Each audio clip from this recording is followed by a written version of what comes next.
Also today, you may have heard what is a pretty shocking statistic, which is that the 6 months that ended 2023 has turned out to be the deadliest 6 months on Australian roads since 2010. Now, if you think about all of the cars rolling off the production line, the increase in safety features, and in theory, you'd like to think better and better quality roads. Of course, that's always debatable, particularly in regional areas.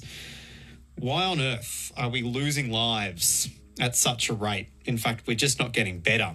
1,266 people lost on the nation's roads in 2023. The Australian Automobile Association putting out their report today. Well, let's try to figure out what on earth is going wrong and how we can turn the tide on it. Mick Timms is the co-chair of the New South Wales chapter of the Australasian College of Road Safety. Mick Timms, good afternoon to you. Good afternoon, Paul. As we go into the start of 2024 and we look back at a horror year on the roads in 2023, what's on your mind? Well, it certainly has been a disastrous year. We've gone backwards in road safety, increase in road fatalities, over 350 people killed, which takes us back to where we were in 2019. Road deaths fell during the pandemic, as yourself and your listeners might be aware. They didn't fall anywhere near as much as what they should have. And ever since that time, there's theories that we've had this perhaps an open road syndrome, as it was described during the pandemic when there was less traffic and people sped up. And now that we've gone back to normal, that behaviour is still being exhibited on the roads by many people. That's one theory that we have. But road safety is part of a system. Your listeners may have heard it referred to as a safe system. What it says is that people make mistakes, but you shouldn't have to pay the price with your life if you do make a simple mistake behind the wheel. And sorry, just to sort of think that through, are you saying in terms of, is it about that room for error? Like if you do make a mistake, it just ultimately, like it more likely than not, is going to lead to something pretty terrible happening? Well, just to explain it, the safe system, it talks about driving at a safe speed, and if we're engaging in safe drivers, safe behaviours as drivers and as riders and pedestrians, it's not just about driving a car, it's about walking and cycling, making sure that we're sober, that we're not fatigued. And if we're travelling on roads that, as you say before, are the safest possible. Make sure that if you run off the road that you don't run into a very large tree and claim your life. And obviously trying to make sure that we're in the safest possible vehicles. If you're doing all of those things, and if you make a mistake, what the safe system says is that you're less likely to be killed or seriously injured, because we do have this goal in Australia and globally of having zero road deaths and serious injuries by 2050. How attainable is that? That's a good question, but it's something that we all should aspire to, because certainly no death or serious injury on the roads is acceptable. Interesting thought from Shaz on the text line in Hamilton, if I can put this to you, Mick Timms, saying, I can't see how it's thought having so many different speed limits. It makes no logical sense. Say, for example, 4 different speed limits in Newcastle City as a safety measure. We're all looking at our speedo more than what's happening on the road. What do you think of that, Mick? Well, speed zones is interesting, because we say as the College of Road Safety is we have speed zones that they're not equally matched to the standard of the roads.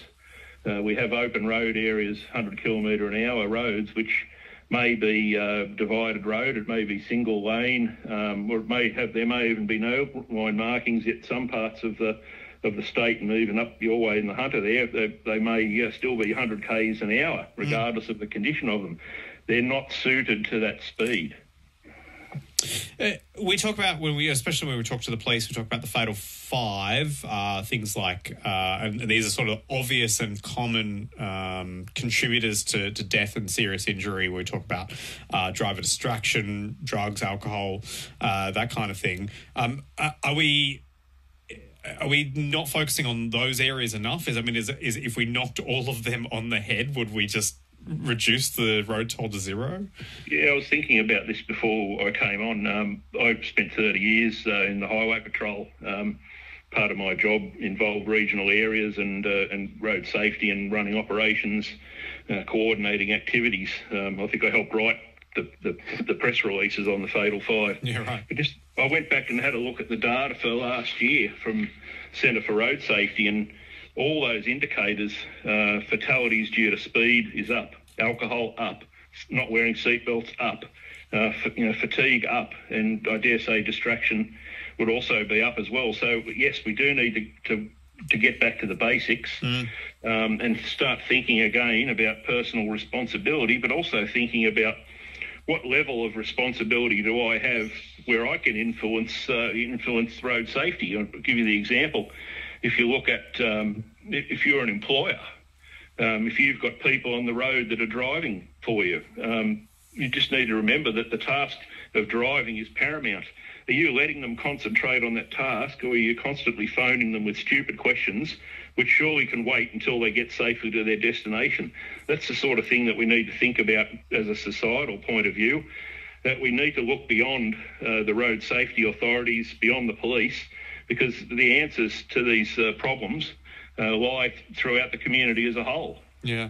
I got to be honest, I mean, we hear so much about it in the news when we hear a story of another fatality, and particularly when we talk about multiple lives lost in single incidences. And it's got to the point, Mick, where I think about these and I reflect on the lives lost in a moment in these terrible crashes, and I think about it in terms of, could that somehow be me, in the sense of, am I being as focused on the road as I possibly could be? Am I, I'm certainly not speeding or engaging in drink driving or anything like that, but it sort of brings into sharp relief that attention that in any moment, if something was to go wrong, am I there present as a driver and reacting? And I wonder, how do we get everyone to always want to be in that mindset? Yeah, it's very difficult. Distraction is a pretty serious issue, and distraction takes many forms. It's thinking about other things, reaching for a drink, or picking up the phone, which you all shouldn't be doing. It's so easy to have a lapse of concentration like that, and it's funny. I used to pull people over for speeding, and sometimes they'd say, "Oh, look, it was just a momentary lapse of concentration." Yet if you look at court outcomes, evidence given at the coroner's court and at Supreme Courts, quite often you'll see defence lawyers get up and say, "Oh, it was just a momentary lapse of concentration which led to this death or this catastrophe." So, what you say, Paul, is so true. Mm-hmm. I got an interesting text here again, talking about population growth and sort of implying here that there's more cars on the roads, there's more people in our population, so kind of saying, well, is it comparable to say we have had our deadliest 6 months in the since 2010? Is that sort of a statistic worth pointing to as a valid thing to compare? Oh, look, it's a very important indicator, and that looking at deaths, what they do is they look at deaths per 100,000 population. That's what allows people from road safety to look at internationally and look at across states and look at what jurisdictions are doing better. Some countries, some smaller European countries, will have perhaps 2 or 3 deaths per 100,000. New South Wales last year was 4.2 deaths per 100,000. Yet in 2019, when we had a comparable figure, it was 4.4. So yes, population is having an impact on this. But as I said before, we need to have that goal, that vision of zero road deaths, and certainly increases in population does increase the difficulty of that. Yeah, and I suppose that's to your point. If the goal is zero, your rate per 100,000 doesn't really matter, because you want it to be 0, 0, 0. You want it to be zero. That's the thing. And like New South Wales is particularly tricky because, like I said, it's 4.2. But if you look at country areas, it's about 10. So we go from being pretty good to being abysmal once we start looking at deaths outside in regional areas. And the Auditor General was so concerned in New South Wales about regional road deaths that he's only just recently undertaken an inquiry into it.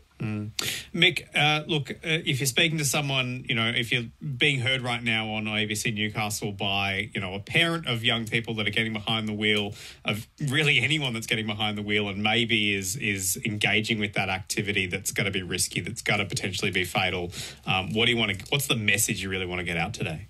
Oh, look, certainly for novice drivers, I'd be asking people, please put your youngest driver in the safest possible vehicle. Please try not to put them in that 20 or 30-year-old bomb that has no safety features, because you see a lot of them. And there's a fella down the street from me. He ran up the backside of another car recently. If he'd have been driving a vehicle which had autonomous braking, it wouldn't have happened.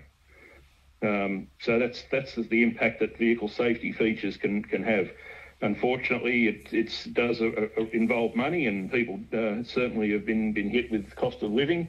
And insurance companies, I really hope that insurance companies start looking at their algorithms and stop putting our youngest, most vulnerable drivers in those wrecks that I talk about. Yeah, that's a really good point. Look, there's so much that we could talk about, and I'm sure we'll continue to have these conversations, but I appreciate your time today, Mick Timms.